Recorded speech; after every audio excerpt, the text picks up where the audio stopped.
The next reading is by Miriam Stoney. She is the only local, I guess.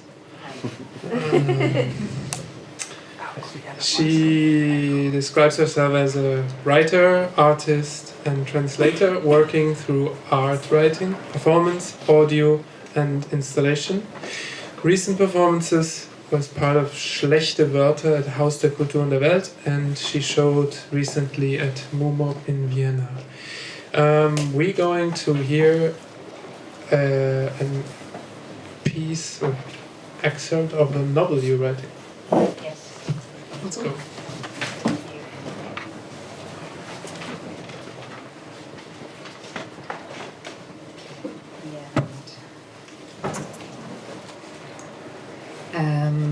Everyone can hear me, I hope. Thank you, Benny. Thank you, everyone, for coming. Because I'm going to read out the middle of what is turning into a novel, I'll just explain to you where we're at. The novel, the working title is Fleece. At this point, the narrator has just attended a reading with an aging Austrian poet, and her friend has invited her to attend a dinner with said poet and a few other literary types. So, the reading was fine.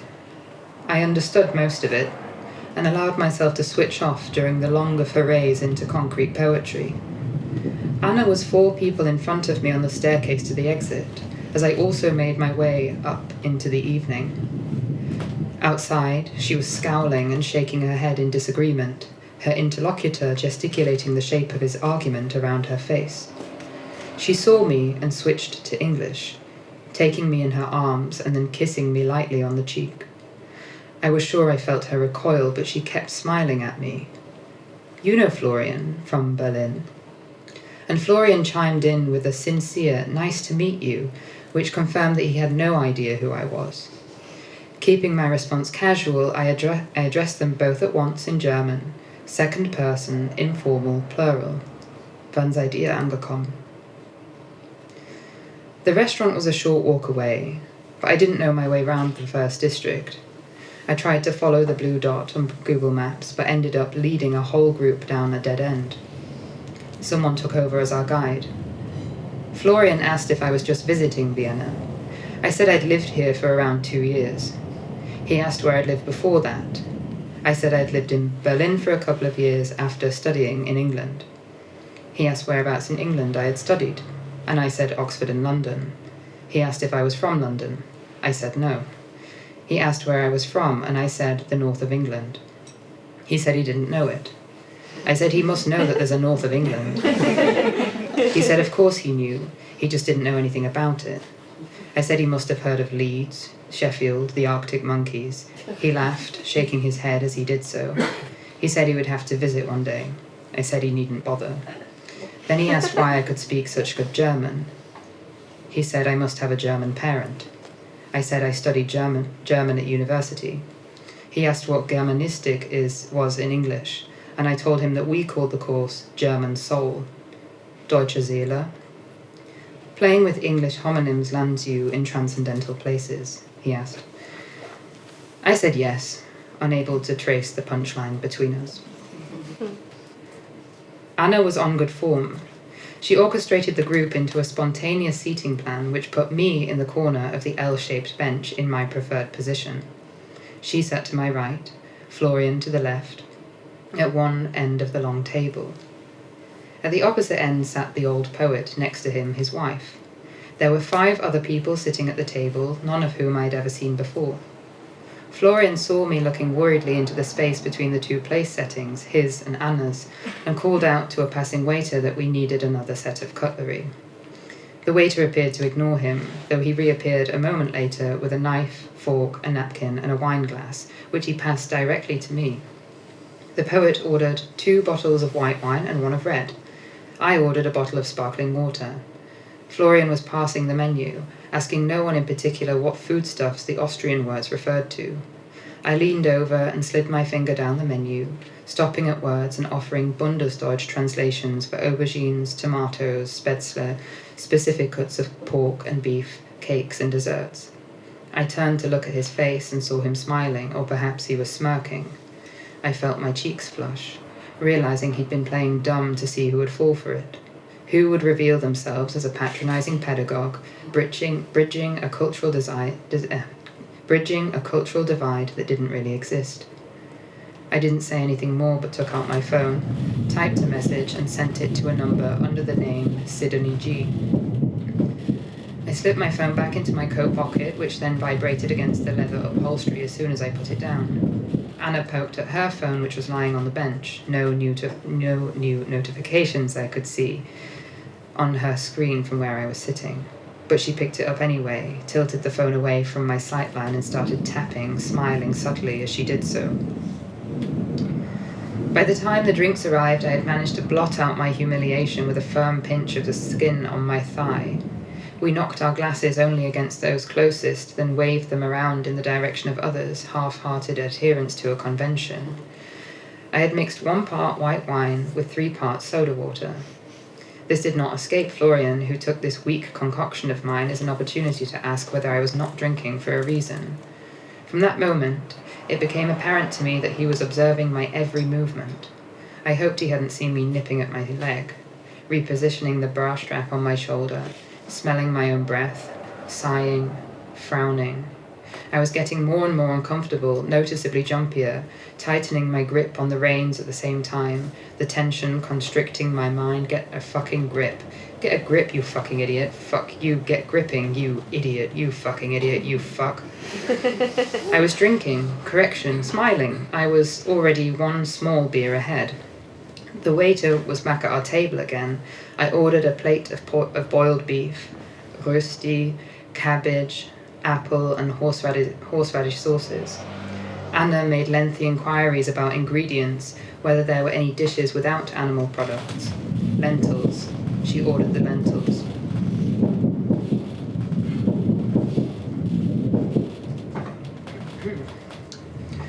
Das Gedicht, das Sie bei der Beerdigung schon mal gelesen haben, das fand ich sehr rührend. Ich kann mich noch an den Tag erinnern, an dem Oscar verstorben ist. Er hatte ja immer so kräftig gelebt und der Tod war so ein wichtiges Thema in seinem Werk. Er hatte keine Scheu, was den Tod anging. Aber vielleicht genau deswegen war es ein ziemlicher Schock, als er tatsächlich gestorben ist. Er hat es wirklich gemacht. Es war kein bloßes Gelaber mehr. So plötzlich war das. Ich hatte ihn nur eine Woche davor gesehen. Im Nachhinein war er außergewöhnlich tröstlich, als hätte er nach einer Versöhnung gesucht, als hätte er es gewusst. Klar, wir hatten unsere Widrigkeiten, aber für mich war keine Versöhnung notwendig. Meine Liebe für Oscar war doch bedingungslos. Wir hatten so viele Jahre zusammengelebt, zusammengearbeitet.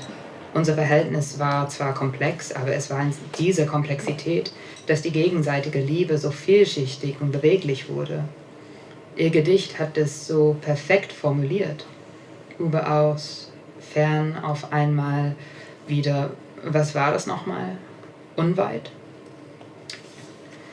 Addressing the poet in the formal second person, the speaker refers to a poem he read out at Oscar's funeral. The speaker's love for Oscar had been unconditional, their relation complex, and their love for one another multifaceted.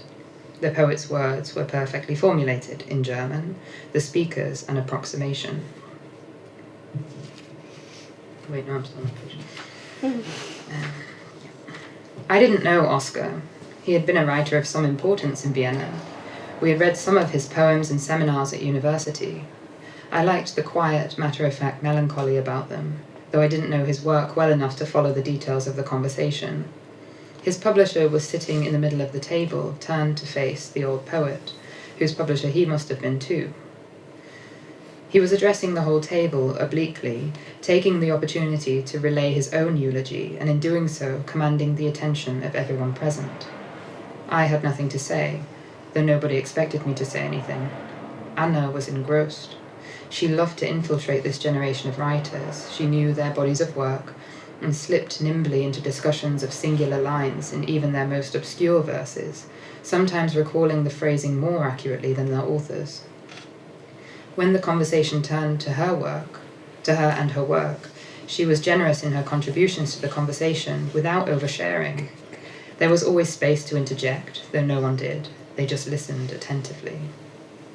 She was working on German translations of an obscure and underappreciated Canadian poet's last anthology, to be published with Florian's publishing house in Berlin. She gestured towards him with her large blue eyes, her chin pivoting on the back of her hand, before loosening her attention once again to speak to the whole round at once. It would include long-form essays by contemporary writers about the lasting relevance of the poet's work today. She'd been in Toronto a lot over the past year, working closely with the poet's family to piece together notes and commentary she had written alongside the poems, which had been much help pinpointing the references within them, and thus finding the subtle analogies and idioms for her own translations. There were nods of approval from all heads at the table. Anna was well established as a literary translator. She worked with select authors with whom she had regular contact, whether in the form of long, written exchanges, regular lunch meetings at Brücke, Café England, or even Bräunerhof, or else they spent intoxicated evenings in the Los Bar or around the corner in Kleines Café. She unearthed obscure, discourse-defining texts that were yet to be translated into German, or texts whose existing translation she found to be unsatisfactory or problematic, and when she suggested a new translation to her publishers in Germany, Austria, or Switzerland, one of them usually took her up on it. She didn't make a lot of money, but she had a decent and regular income. She won prizes for her translations, and she was sometimes asked to pen essays or contribute to discussion panels on translation as an art form in and of itself. An art form to whose timely reappraisal she would lend a sizable contribution. Her contribution was to highlight the integrity of translation labour in theory and practice, which she saw as literary, historical, linguistic, and interpersonal work, processed through diverse forms of knowledge and output in the target language. Her style of translation was unconventional. She was not afraid to challenge her readers with unusual syntax moulded after the English of its writers, though no one would ever have suggested that her text did not read true in the German. Her own writing, theoretically rigorous but never lacking in poetics, read to me like a translation of an author she had not yet discovered. Idiosyncratic in the choice of words, decidedly old-fashioned though not contrarian, timeless, the work of someone who had been wholly enamored with language since her first mouthly emanations had become something other than babble. Although she was almost 10 years older than I was, I couldn't help but compare my pithy career as a translator of ephemera, otherwise known as spam, with Anna's cannonball course through contemporary literature in German. It didn't help that Anna was so forthright in talking about our work as something we had in common, insisting with the over-optimistic will of a co-conspirator that I was in the same field, the one in which she was, ostensibly, a star. I knew that she meant this in a spirit of camaraderie, perhaps even solidarity. She often inquired into my working conditions, advised me to raise my rates, sent links to translation scholarships, talked me through my tax declarations, and recommended me to clients looking for German to English translators. With her help, I had enough work to pay my rent and go out to dinner every week, to live relatively stress-free, though very comfortably under the income tax threshold. I could free-float and put thought on hold, since I wasn't doing the same kind of interpretative work that made translation anything other than proofreading software translations. On the occasion of, we are pleased, delighted, thrilled to announce, register here by Wednesday. We left shortly after 11, the old poet or his publisher having discreetly paid the bill for our meal. I said thank you in their general direction as I pulled on my coat and waited for the road to clear so that I could shuffle my way along the bench to leave. Florian was lingering by the door, waiting for me and Anna to catch up. We each lit cigarettes outside, waving the rest of the group off into the night. Florian turned his attention to me once more and asked, at long last, what it was that I did for a living. Careering. I told him I translated, German into English. He asked me what I had translated, which meant which books or which renowned authors, and I told him I was not a literary translator, I just translated. His nod was not one of approval. Something else. Anna suggested we get a drink in one of the bars in the Bermuda Triangle. Florian agreed, so I did too.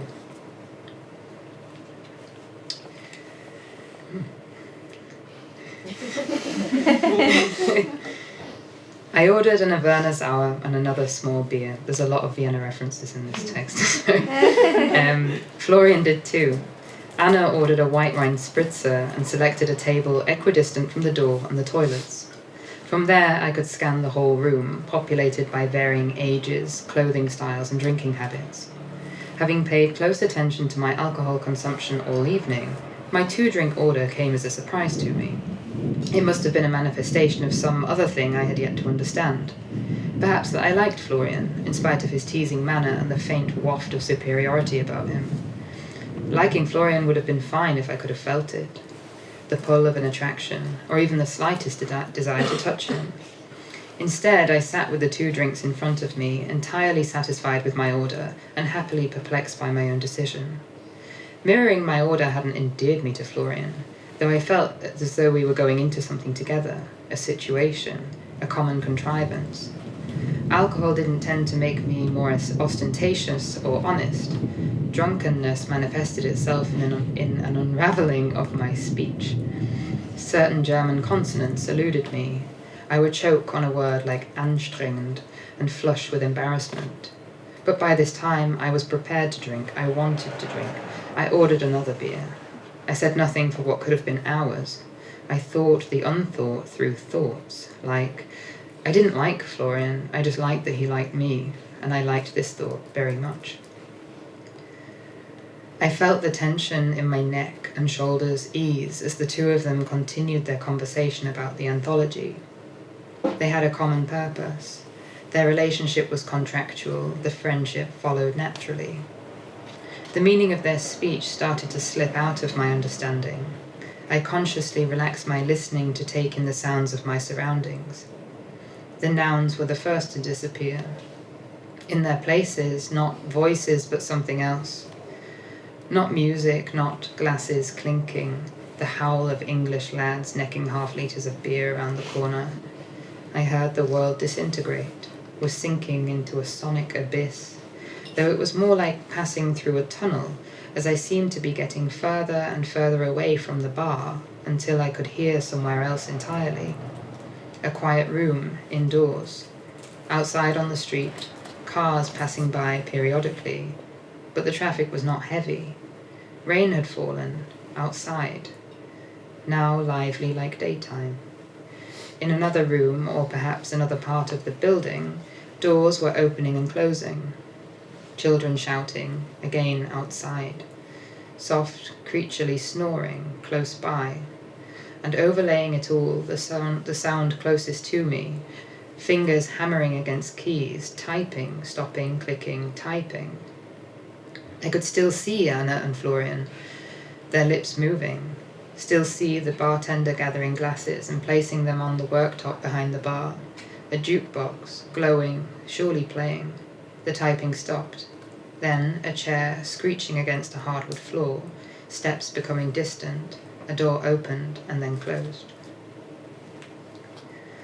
The next morning, Anna texted me to ask what happened after she left. I replied to say nothing had happened, we just went home. She sent back a string of 5 emojis, 10 eyes rolling. I decided not to reply. I hadn't lied, but rather worded my message to encompass a number of possibilities. Florian had indeed gone home with me. He stayed the night in my bed, sinking into a peaceful sleep with his hand on my stomach as I stared at the ceiling, trying not to listen to or inhale his coarse and acerbic breath. We walked home from the bar, a trek through the first district, up the Alserstrasse and over the Gürtel, all the while making sweeping generalizations about Berlin and Vienna, each coming down hard on the other city of residence. The alcohol had made me disingenuous, and I was saying things I didn't mean. Die Leute in Berlin sind alle nur, in Wien kann man zumindest. What was perhaps worse was that Florian seemed to be quite convinced and wholly sincere in his riposting. Berlin hat so viele, in Wien kann man gar nicht. I regretted ever having engaged. I tried to focus on Florian's profile without overlooking the slick, smug smirk that tweaked the corner of his visible lip as he piped our conversation back to Berlin again and again. The less I said, the more he pushed. Was ich besonders an Berlin liebe. His presence in Vienna must have been motivated by sadism. All erotics pending, his thirst for my displeasure was not transgressive. It dissolved no boundaries between our subjectivities, but seemed only to uphold the fortress of his ego. He could not have known how well I could hurt, how I could flood another with my pain, make them no pain without the reassurance of its sensation. As I unlocked the door, he was slouching against the wall, the fact of his inebriation rolling out beside me. Jackie came running to greet us. Understandably, since it hadn't come up in conversation, he hadn't mentioned his fear of dogs, but it was the first thing he said as he crossed the threshold into my apartment, and it was the first thing that actually endeared me to him. I told him to go to the kitchen and sit down, drink some water, while the dog and I walked around the block. By the time we got back, the dog would have calmed down, I told him, and we could shut her in the kitchen to go to bed. He seemed happy enough with this suggestion, exhausted as he was, and probably disparaged from leaving by the cold that barred the way to his hotel room. I took Jackie's lead and shut him inside the apartment. How was your evening? It was fine. The reading was interesting. I suppose there are only so many opportunities to hear someone of that age and standing perform live. It was nice to see Anna too. Did you zone out during the reading? Just generally? Just once in the bar. It wasn't unpleasant. I was in a quiet room and it sounded as though someone was typing. Actually, it sounded as though I was typing. And close by, there was an animal breathing, which reminded me of you, when you were still small and you couldn't be left alone. The room was not unfamiliar to me, though.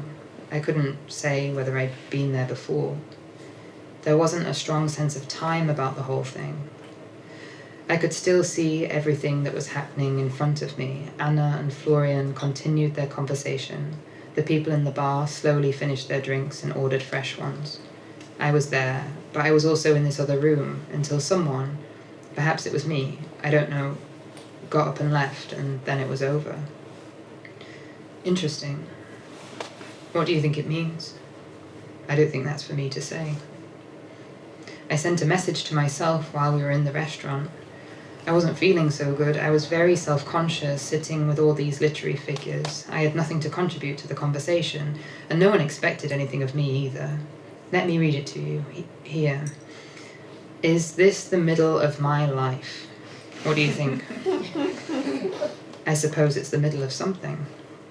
I'm not sure why I invited Florian to come back with me. I don't think anything will happen, though you may have to sleep in the kitchen tonight anyway. That's fine. I'm sorry. Thank you.